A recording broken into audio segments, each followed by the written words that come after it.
បងប្អូនខ្ញុំមកនិយាយរឿងតិចមែងហើយមកចង់ជួយបញ្ជាក់បន្ថែមថាគ្នាពិតជាអត់ស្គាល់បុគ្គលនឹងមែនហើយគោគ្នាគោគ្រប់សពបែបយ៉ាងហ្មងបងប្អូនហើយពេលខ្លះមិនថាមិនទេទទួលស្គាល់ថាពួកខ្ញុំជាមនុស្សបងមហាជនតែងតែមានអ្នកស្រឡាញ់ឲ្យច្រើនអីចឹងទៅប៉ុន្តែបងប្អូនណានេះយូរទៅវាអស់គេហៅថាឯកជនភាពនៃយើងណាយូរទៅវាទៅជាសម្ពាធទៅថតផ្ទះគ្នាតម្លាក់ location នៅផ្ទះគ្នាហើយមិនប្រកាសថាមានគេស្រឡាញ់ចូលចិត្តទាំងអស់ណាបងប្អូនយូរទៅគិតពីសុខភាពខ្លួនឯងដែរបងប្អូនណាហើយអើយខ្ញុំដល់ពេលអញ្ចឹងខ្ញុំអាសូរពួកម៉ាក់វិញដែរបងប្អូន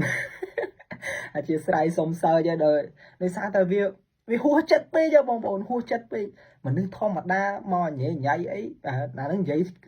យគ្នាស្ដាប់បានណាបងប្អូនណាប៉ុន្តែអានេះយើងអត់ដឹងថាគួរនិយាយមិនមួយបុគ្គលម្នាក់ហ្នឹងមកយើងអត់ដឹងថាគួរនិយាយមិនមួយវា